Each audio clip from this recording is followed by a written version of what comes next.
Olá a todos e bem-vindos a mais um episódio de No Princípio Era a Bola, o podcast da Tribuna Expresso, onde tentamos descomplicar essa coisa aparentemente simples chamada futebol. Eu sou a Lídia Peralta Gomes, comigo estão, como sempre, os magos titulares Tomás da Cunha e Rui Malheiro, e esta edição fica naturalmente marcada pelo laçarote que Portugal colocou numa qualificação para o Euro 2024 que já estava conseguida. As vitórias frente a Liechtenstein e Islândia cunharam de imaculada a caminhada para a Alemanha, com 10 vitórias em 10 jogos. Agora, o que segue é que é a grande questão.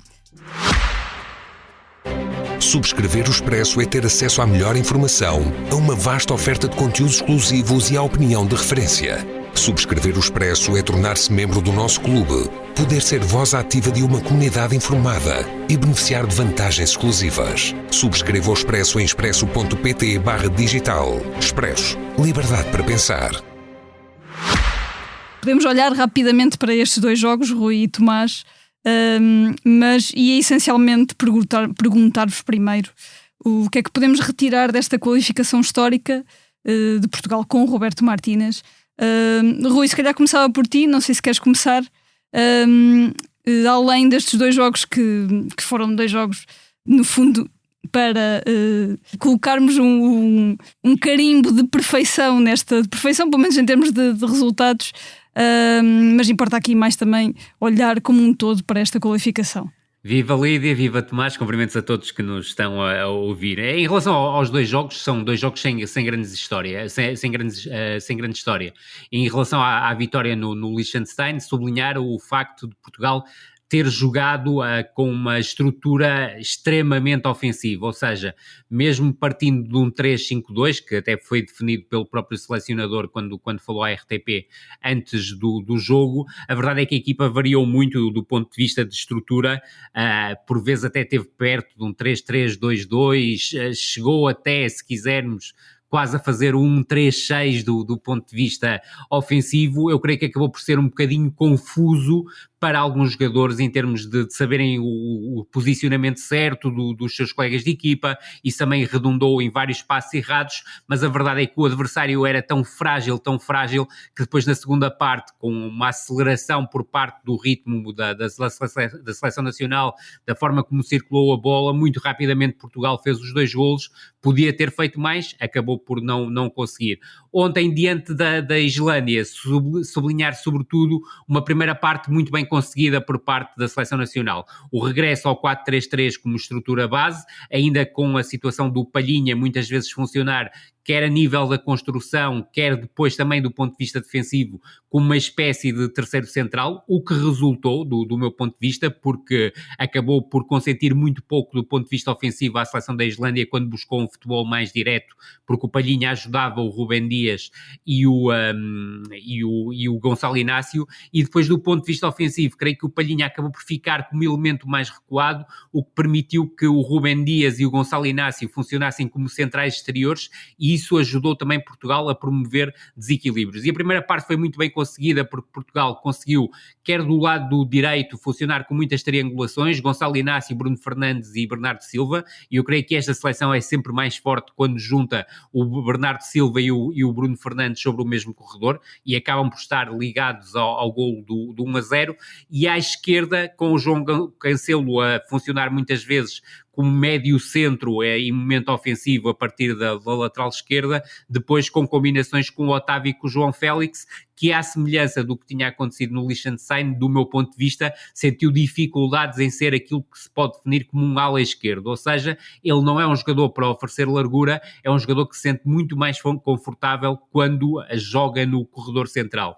A primeira parte acaba por ser marcada, e aí sim foi o principal problema de Portugal, foi a ligação entre a criação e a finalização. Houve um excesso de buscas de cruzamentos em busca das finalizações do Cristiano Ronaldo, e foi quando procuramos coisas diferentes que acabamos por ter as principais ocasiões de perigo. E os dois golos, tirar à barra. Exatamente, e os dois golos de Portugal, o primeiro ainda construído na primeira parte, o segundo já na segunda parte, ambos curiosamente na sequência de recuperações de bola no meio campo ofensivo, que permitiram a Portugal até atacar de forma diferente, cá está, mas na segunda parte Portugal acabou por baixar o ritmo teve um adversário que procurou colocar situações diferentes em termos de problemas, porque procurou subir linhas. É certo que não causou grandes problemas, só na etapa final do jogo é que teve a sua grande oportunidade, até porque foi uma seleção da Islândia que, ao contrário do que eu esperava, não promoveu, se quiseres, e não sei se concordas comigo, Tomás, à semelhança do que tinha acontecido na Eslováquia, não fez a renovação profunda da equipa, ou seja, o Oscarsson ficou no banco, o Leeson ficou no banco, só o Johansson é que acabou por repetir a titularidade, o próprio Haraldsson está com problemas físicos e acabou por não ser opção para o jogo diante de Portugal. Portanto, foi uma Islândia um bocadinho pelo caminho antigo, ou seja, até a jogar num 4-4-2 na maior parte das ocasiões, com o Finn Bogason ainda a ser a falsa referência ofensiva desta seleção. Portanto, foi uma equipa que acabou por ser demasiado previsível. No entanto, sublinho que destes últimos 180 minutos, os primeiros 45 minutos diante da Islândia acabaram por ser os melhores desta última dupla jornada da qualificação. Em relação à qualificação, e sem querer roubar muito tempo ao Tomás, sublinhar que os primeiros 4 jogos não foram francamente bons.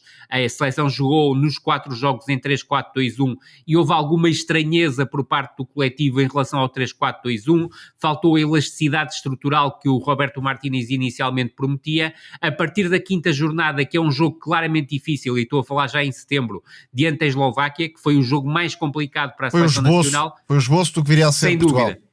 É o esboço do futuro, de um futuro que foi risonho para a seleção nacional. Ou seja, a partir do jogo diante da Eslováquia, vimos uma seleção nacional diferente, uma seleção nacional capaz de ter elasticidade do ponto de vista estrutural, uma seleção nacional que, com a sua qualidade individual, ia colocar mais uma individualidade de talento a fazer a ligação entre o meio-campo e o ataque, cresceu do ponto de vista ofensivo e, sobretudo, uma ideia de jogo coletiva que me parece claramente diferente daquela que o Fernando Santos tinha para propor, com uma diferença ainda que me parece ainda mais interessante, que é Portugal chegou sempre às grandes competições internacionais com o Fernando Santos com dúvidas e hoje em dia eu creio que a seleção nacional já tem mais certezas, ou seja, apesar dos particulares de março, e já lá iremos, sinceramente não vão parecer que vão tirar grandes conclusões, a partir do momento em que Roberto Martínez diz que não vamos defrontar grandes seleções a nível internacional, ou seja, não vamos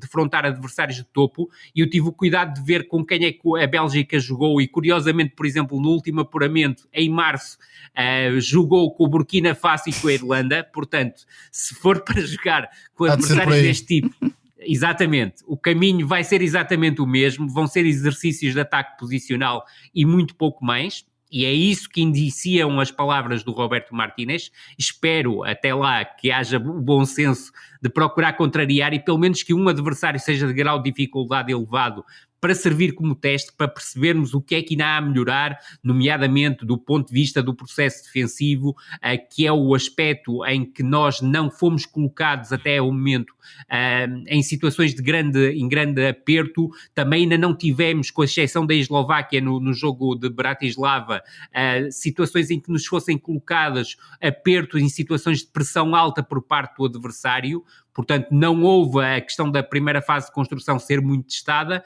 mas agora, aquilo que nós podemos cingir, que são estes 10 jogos, os sinais são claramente positivos, e volto a referir que, comparado com o Fernando Santos, e não sei se concordas comigo, Tomás, nós chegamos sempre às grandes decisões, às grandes provas internacionais com dúvidas, qual seria a estrutura a usar, e mesmo em termos de modelo de jogo, algumas vezes mais reféns do equilíbrio. E há sempre o clássico exemplo do William Carvalho, de não convocado para titular.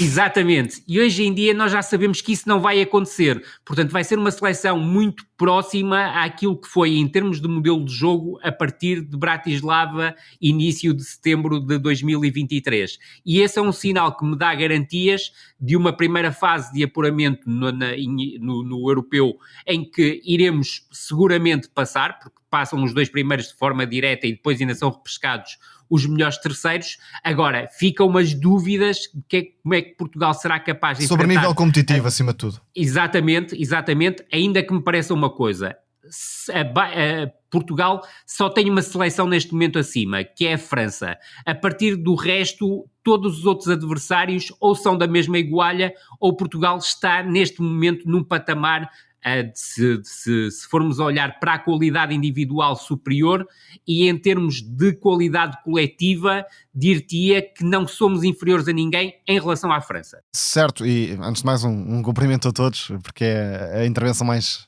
inicial que terei. Destacaria 3 seleções como as fortes candidatas ao europeu: França, Inglaterra e Portugal. A Inglaterra não tanto por qualidade coletiva, mas sobretudo pela qualidade individual. Estamos a falar de jogadores como Bellingham, Kane, Foden, por exemplo, e nesse sentido acredito que a Inglaterra pode ter uma palavra a dizer. Portugal e também a França. Depois há aqui outras equipas que obviamente podem chegar-se mais à frente, e até o europeu algumas coisas podem mudar, mas na qualificação e pelas sensações que deixaram, destacaria estas 3 equipas. Agora, dou claramente nota positiva a Roberto Martínez nesta qualificação, a partir do jogo da mudança que foi na Eslováquia, e aí Portugal nem fez uma boa exibição, mas houve uma mudança de intenções naquilo que Roberto Martínez queria para o coletivo português. Chegamos ao final desta qualificação com muita clareza no processo coletivo. Algumas alterações estruturais, mas a base está completamente construída, com uma construção a 3 em que o médio defensivo baixa para libertar também os centrais exteriores, em concreto com a afirmação de Gonçalo Inácio nesse papel. Cancelo, que tem sido o lateral esquerdo muitas vezes, metendo-se por dentro, ao contrário do lateral direito, que chega mais em profundidade no corredor de Bernardo Silva.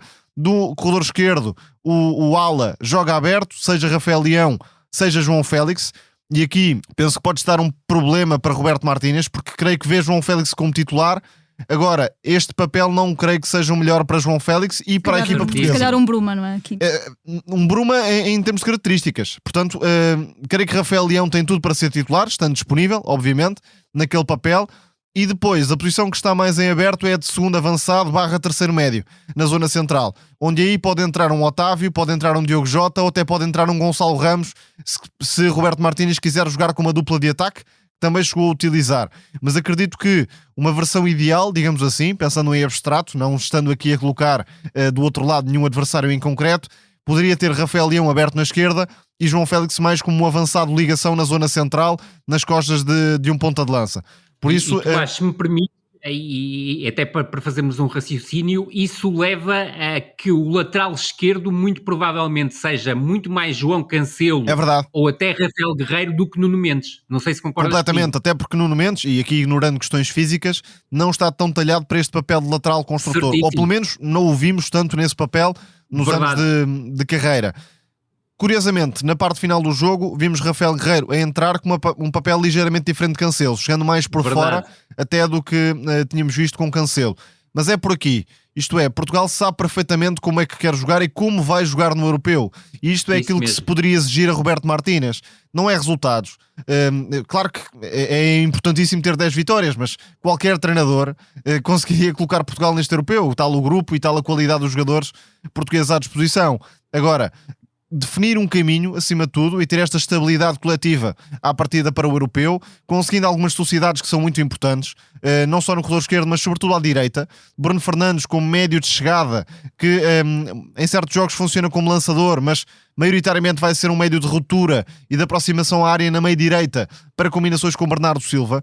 Ter os dois melhores jogadores portugueses da atualidade, ou perto disso, enfim, depois será discutível, há João Félix, há Rafael Leão, mas claramente 2 dos principais jogadores portugueses da atualidade conviverem harmoniosamente no mesmo 11 e na mesma zona do campo, é um ponto forte, claro, da seleção portuguesa. Agora, li muita gente a dizer, pois, mas os adversários são fracos. Certo, mas não está em causa aqui, na construção de identidade, não está em causa o nível do adversário. Verdade. Isso fica para depois. Claro que se apanhando uma França ou uma Inglaterra, o nível competitivo pode quebrar.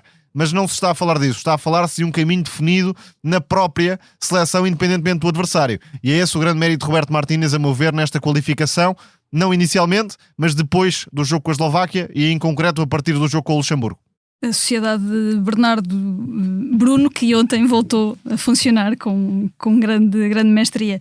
Tomás, já tocaste um bocadinho nisso. Eu agora ia-vos perguntar exatamente pelo futuro. Daqui até junho falta muito tempo, obviamente podem acontecer azares, esperemos que não aconteça nada, mas já parece haver muito pouco para definir neste grupo. Tomás, qual é que te parecem as posições onde Roberto Martínez poderá ter algumas dúvidas numa convocatória alargada? A nível tático, imagino que esteja tudo definido, como falámos, mas haverá espaço para alguma surpresa até lá? Não imagino grandes surpresas. Aliás, o 11 inicial diria que tem 8, 9 jogadores fechados e a convocatória também terá cerca de 20, 21 jogadores fechados. Portanto, há realmente pouco espaço para questões. Parece-me que há mais dúvidas, se calhar, na convocatória do que propriamente no 11 inicial. O 11 inicial parece-me que está quase todo fechado, com dúvidas em relação ao lateral esquerdo, sendo que Cancelo fará parte do 11, seja à direita ou à esquerda, mas até parece provável que possa ser o lateral esquerdo titular nesta função de lateral construtor e havendo espaço, por exemplo, para um Dalot começar a competição como titular, mas logo se verá se confirma. Gonçalo Inácio ganhou espaço e Ruben Dias tem tudo para ser titular, com Palhinha à frente da defesa neste papel de médio que encaixa entre os centrais. Bruno Fernandes, Bernardo Silva e Ronaldo vão ser titulares. Félix também me parece que sim, seja à esquerda ou ao centro, portanto diria que há aqui duas dúvidas. Falta-te o Bernardo. Sim, Bernardo Silva vai ser titular com Bruno Fernandes. Há a questão Pep, não é? Que não sabemos fisicamente imagino como que estará. se conseguir ter regularidade física vai fazer parte da convocatória, mas não me parece... O que retirará um médio. Que retirará um médio da convocatória. Já falámos aqui noutros episódios, Ruben Neves parece-me que é um jogador muito redundante na convocatória e até dispensável. Verdade. Porque imaginando que Danilo e Palhinha seriam convocados, Ruben Neves não tem grande sentido na convocatória e poderia libertar de facto espaço para a entrada de outro médio ou até de mais um extremo.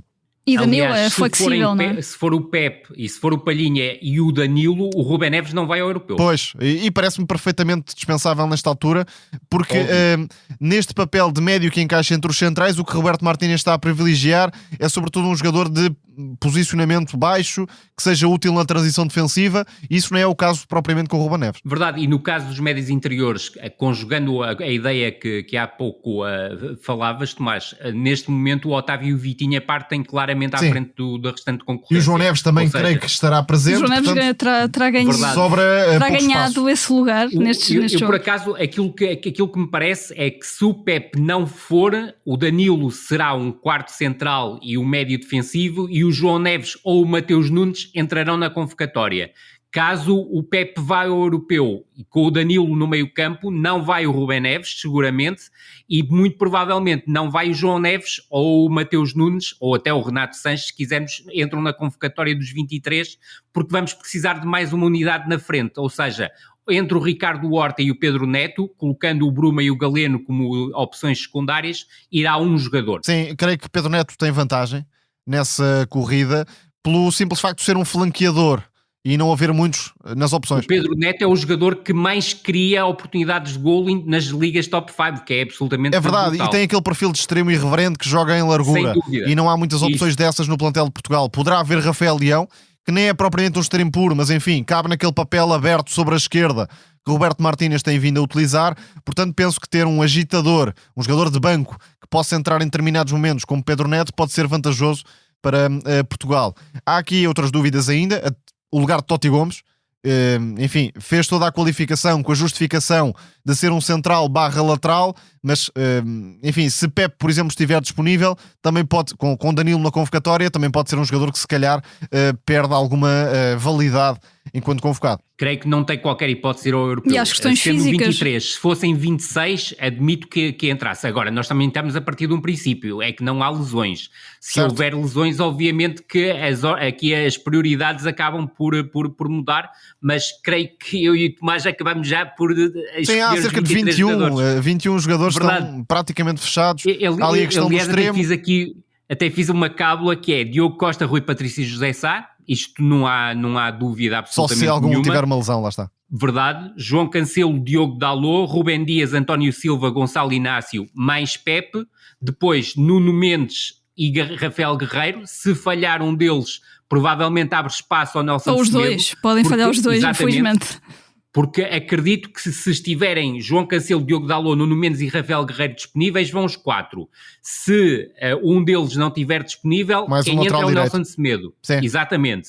Se houver 2 que estejam lesionados, aqui acredito que podem ir só 3 laterais e depois entrar, por exemplo, um Totti Gomes. Mas não acredito que vá abdicar de um elemento do setor defensivo nesta situação. Ou seja, irão pelo menos 7 defesas.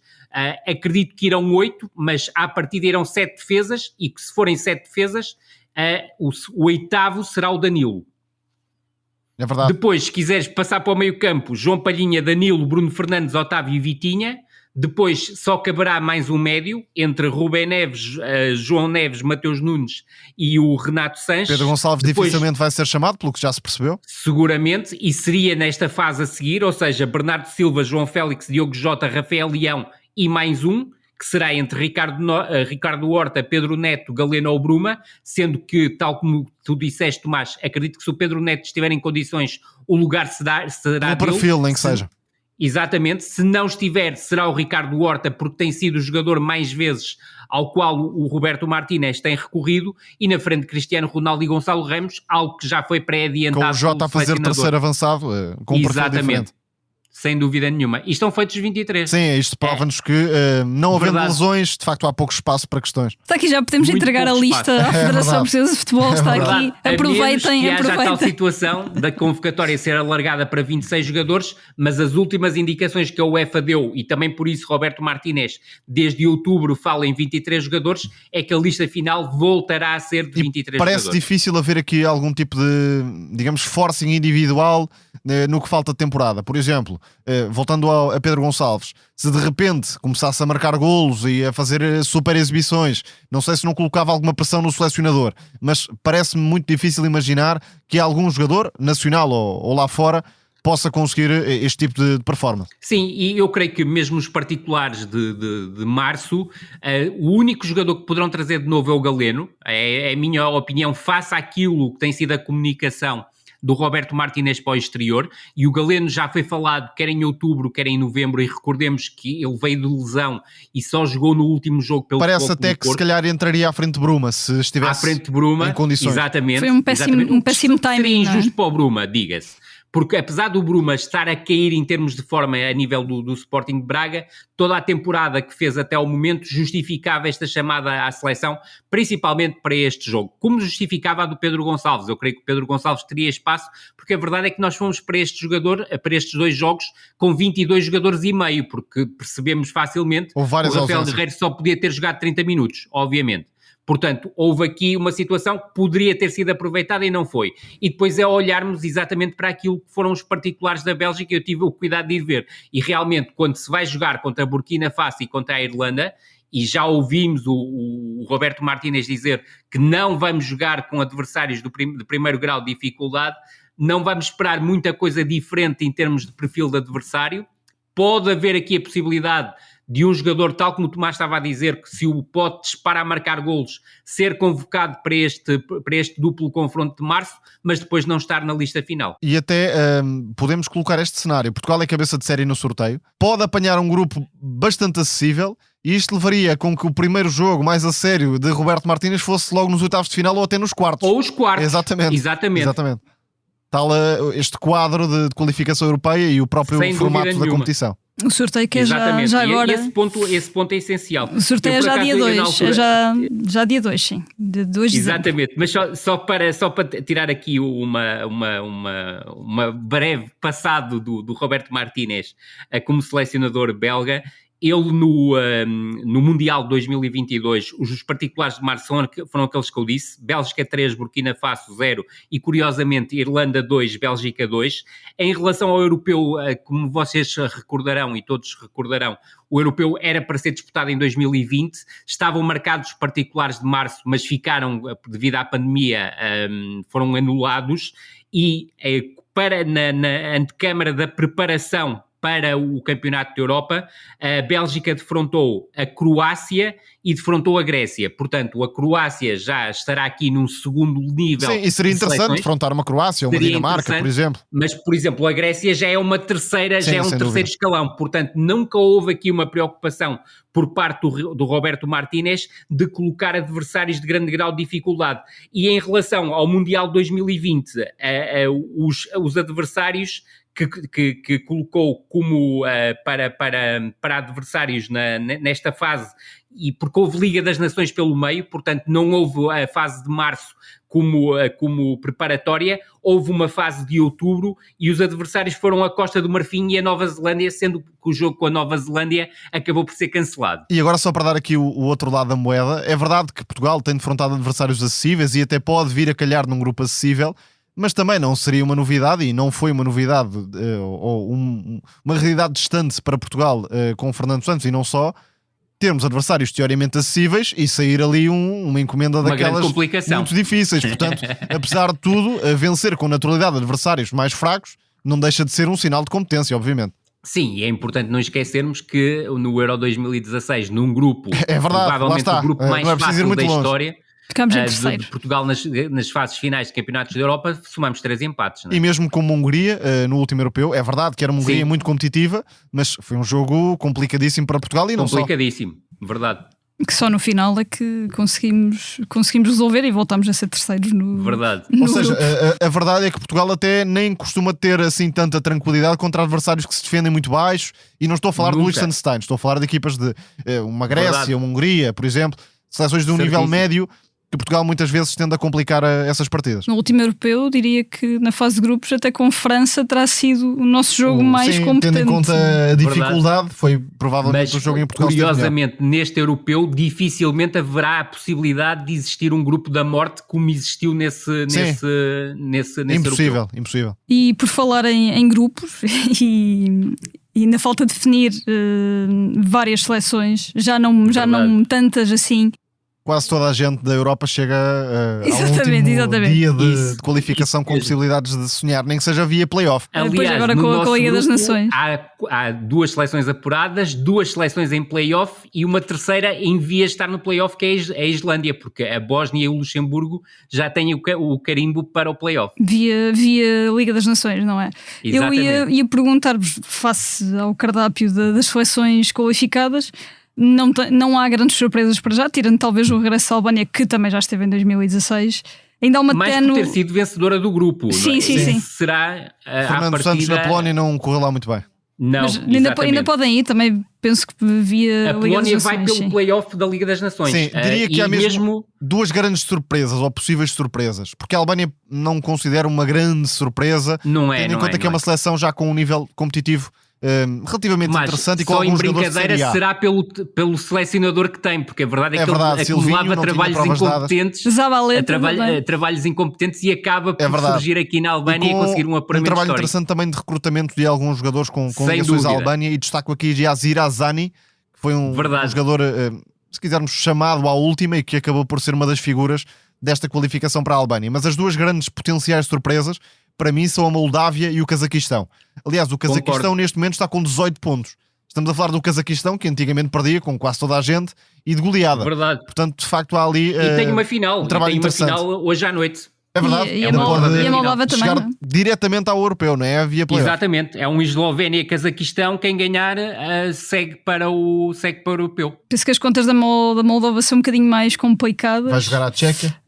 E acho que tem de esperar, outra final. Tem de esperar pelo resultado do outro jogo. Exatamente. Mas outro jogo final em que quem ganhar vai ao europeu. Mas seria uma enorme surpresa, até porque é um país muito, muito pequeno e sem grandes estrelas. Sem tradição de tipo nenhum. Portanto, de facto, enfim, podemos ver isto de 2 formas. O europeu seria muito mais competitivo com 16 seleções, mas não deixam de existir histórias bonitas e de superação, de emoção até para alguns destes países que outrora viam o europeu ao mundial completamente à distância e que agora já podem ter pelo menos o sonho de marcar presença. E a questão Luxemburgo, que é bem possível. Ganhar na República Checa, Lídia, acaba à frente da Polónia, portanto fica em segundo lugar e a Polónia acaba em 4º no grupo, que é um verdadeiro desastre, sendo que a Polónia depois terá hipótese, ainda por cima, porque está no grupo A, porque para quem não sabe estes pormenores do sorteio, haverá um grupo A da Liga das Nações, um grupo B e um grupo C,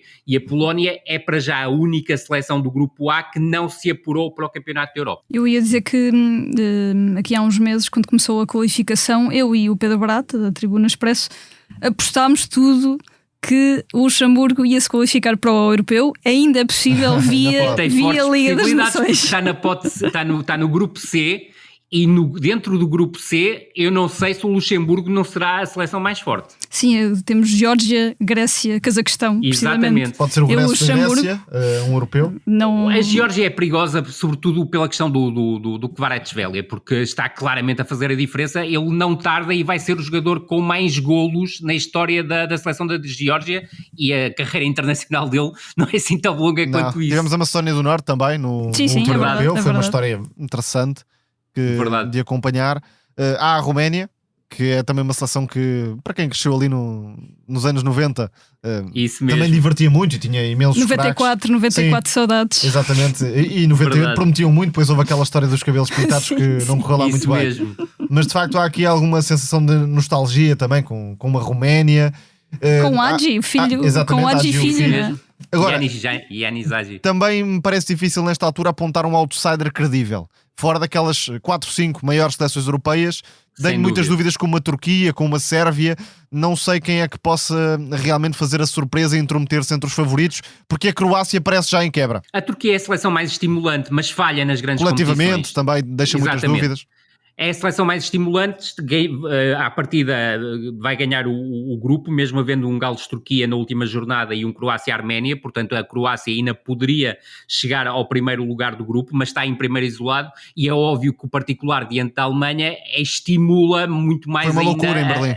Exatamente, estimula ainda muito mais esta questão. É que a Turquia vai jogar em casa, convém não esquecer isto. Verdade, conta verdade, muito. Verdade. A Turquia caso vai jogar em casa e esse é um por maior da qualificação, mas não ficava nada admirado que a Turquia, e eu creio que o jogo é só amanhã, diante do país de Gales, tivesse uma exibição fraca, porque os jogadores ficam malucos com a vitória na Alemanha, com o particular na Alemanha, e a seleção cai de um momento para o outro. E isto tem sido a história da Turquia. A Turquia tem feito apuramentos aquela fraqueza competitiva em momento-chave.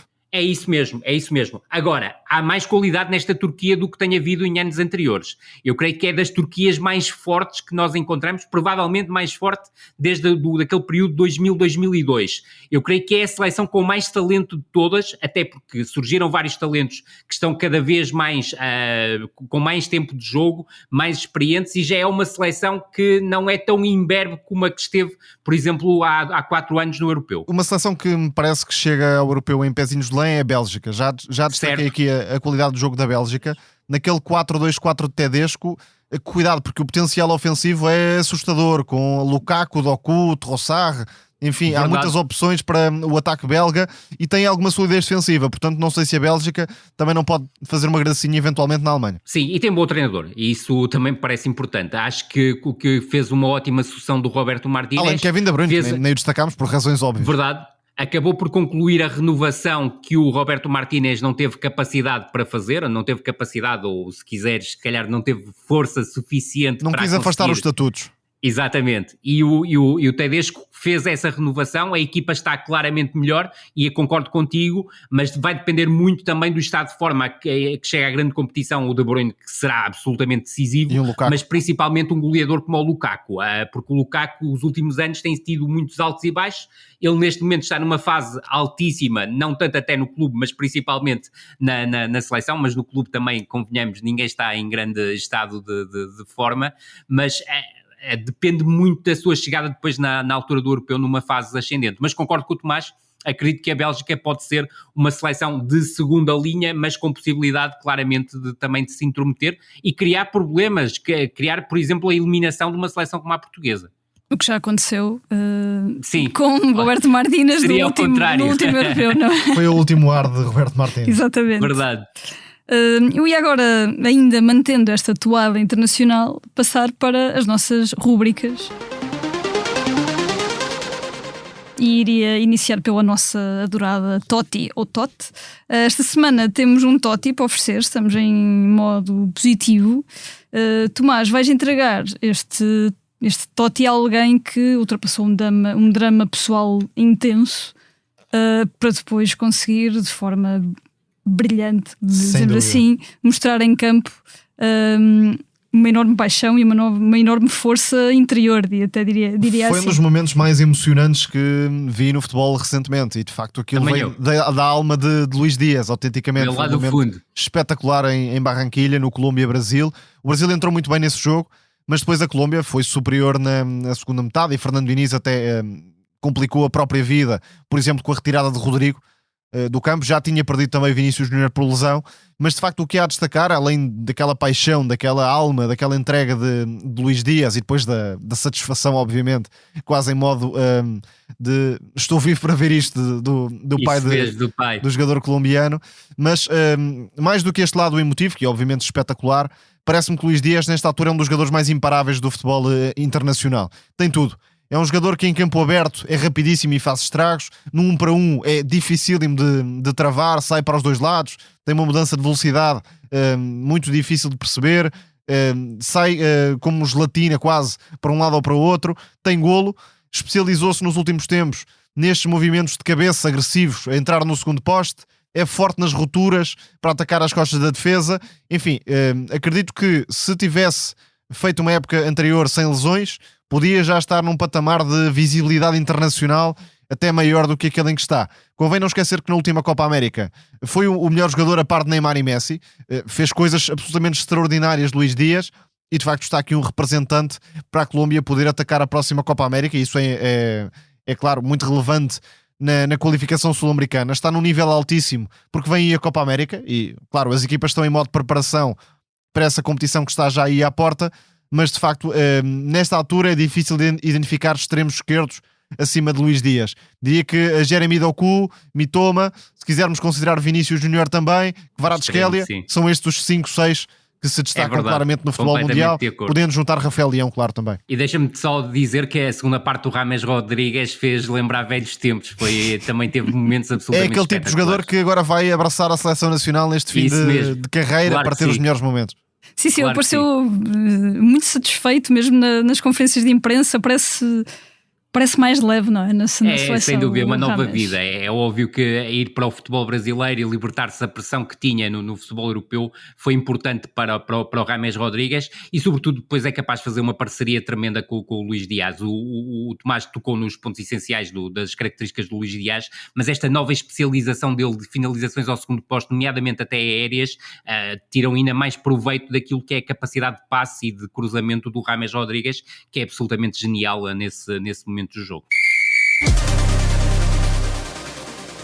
Vamos passar agora para o Nart vem depois. Rui, queres falar de um menino, o Aren Zaïre-Emery, que se tornou aos 17 anos e 255 dias no mais jovem internacional por França nos últimos 100 anos.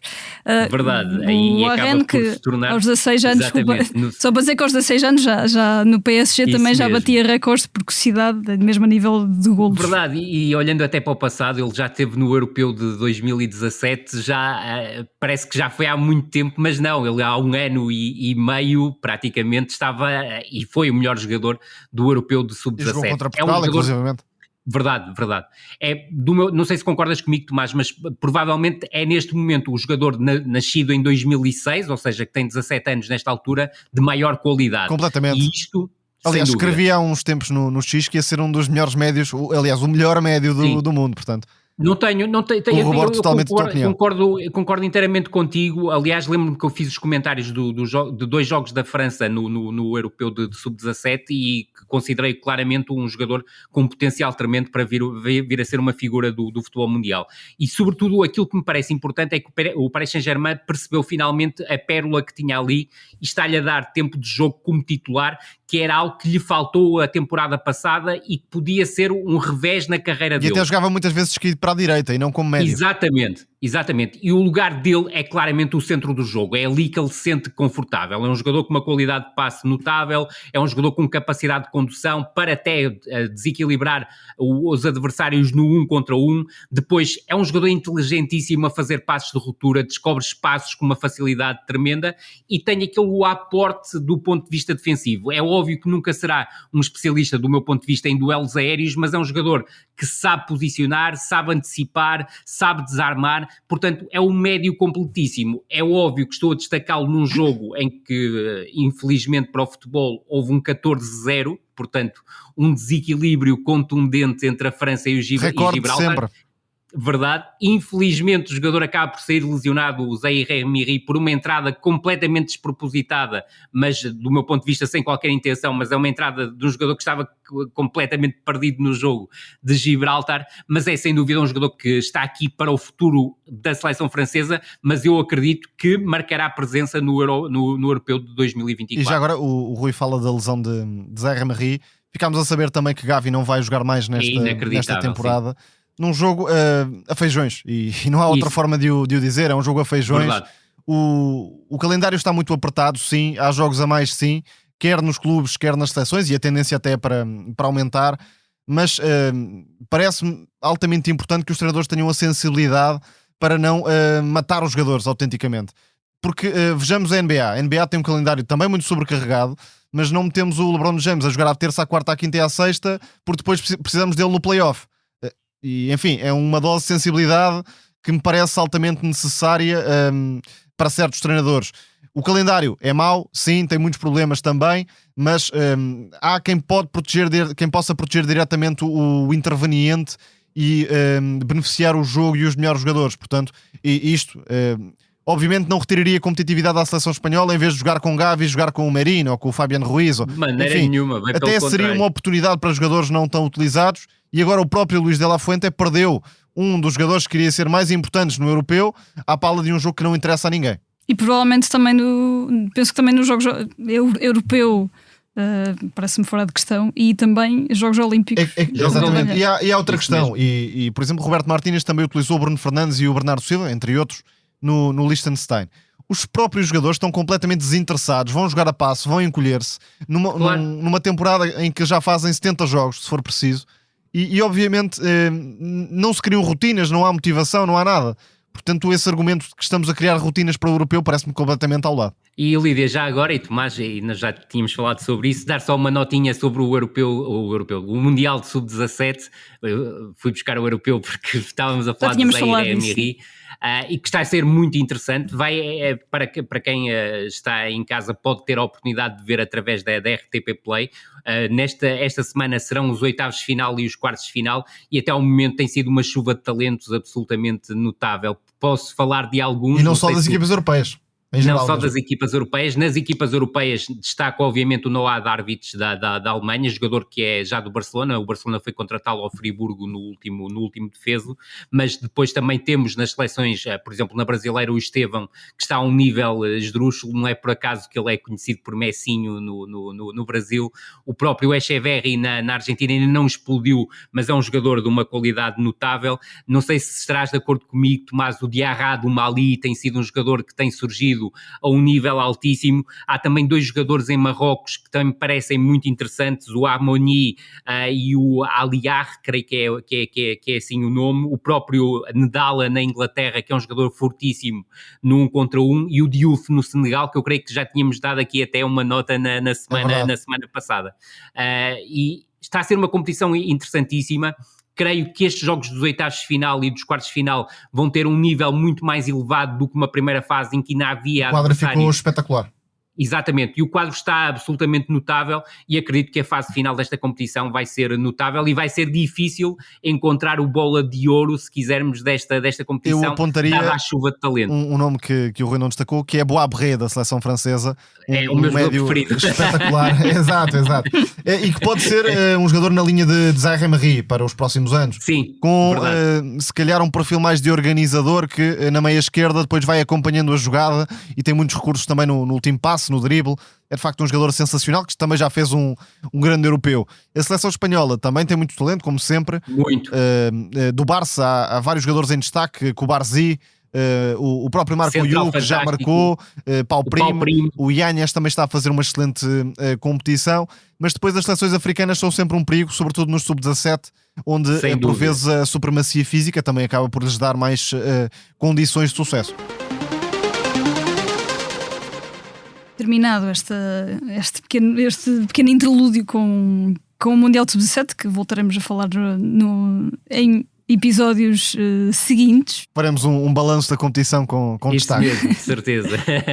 Íamos passar agora para o Teatro dos Sonhos, onde vamos voltar à América do Sul e a um homem e a sua arca frigorífica. Falamos de Marcelo Bielsa, que está de regresso aos bancos de uma seleção sul-americana, ao Uruguai, e anda por aí a matar borregos, quase sem se estar por ele. Quer dizer, dando-se por ele, obviamente, é impossível não se estar por ele. Venceu a Argentina, algo que não, venceu na Argentina. E já tinha vencido o Brasil. Nunca tinha vencido as duas seleções na mesma qualificação. Sem dúvida. O Uruguai não vencia na Argentina há 36 anos, ir ganhar a Bombonera ainda por cima.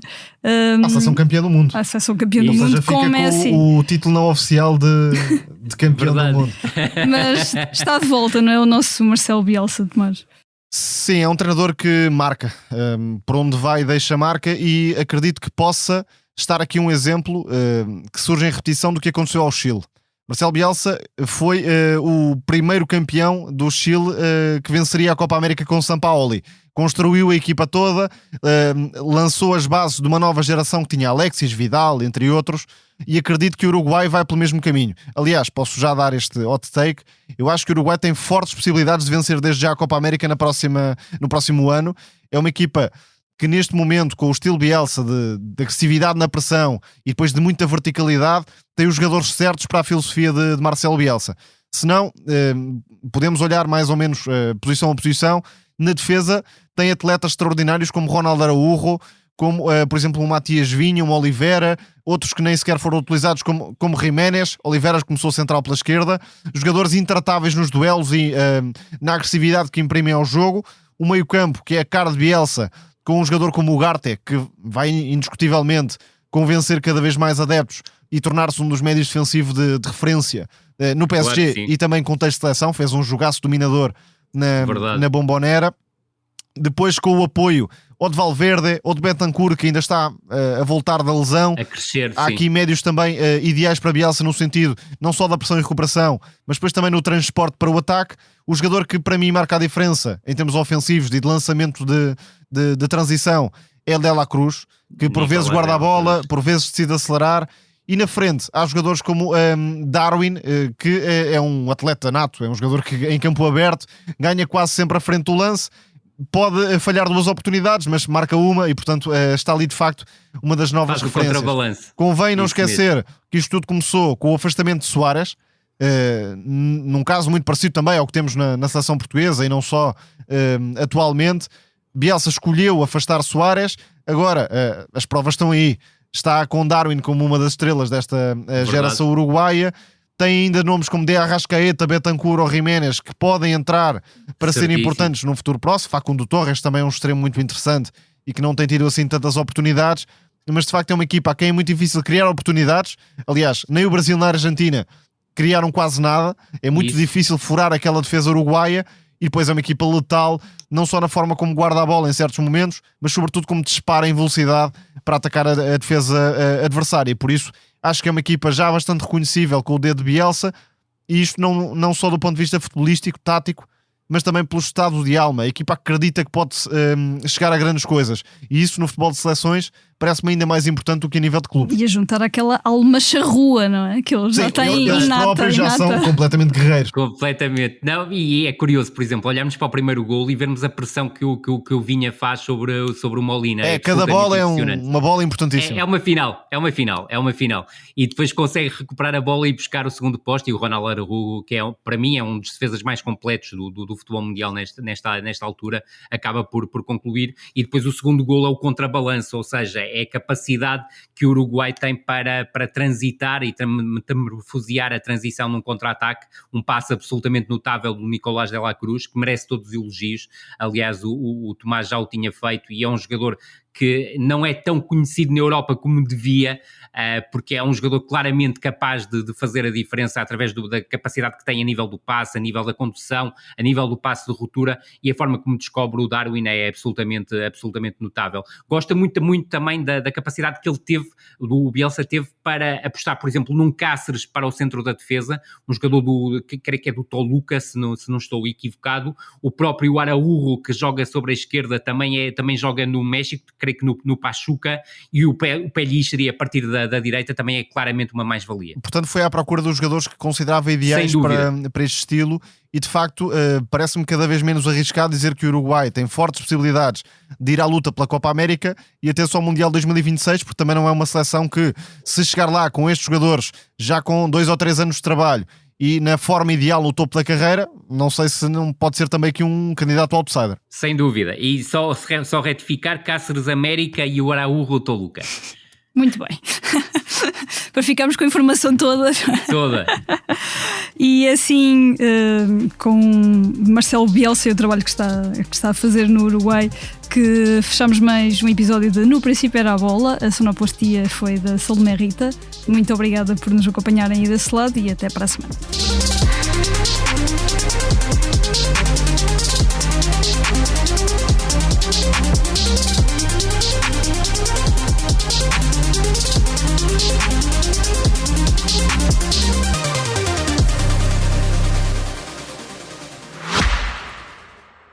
Subscrever o Expresso é ter acesso à melhor informação, a uma vasta oferta de conteúdos exclusivos e à opinião de referência. Subscrever o Expresso é tornar-se membro do nosso clube, poder ser voz ativa de uma comunidade informada e beneficiar de vantagens exclusivas. Subscreva o Expresso em expresso.pt/digital. Expresso. Liberdade para pensar.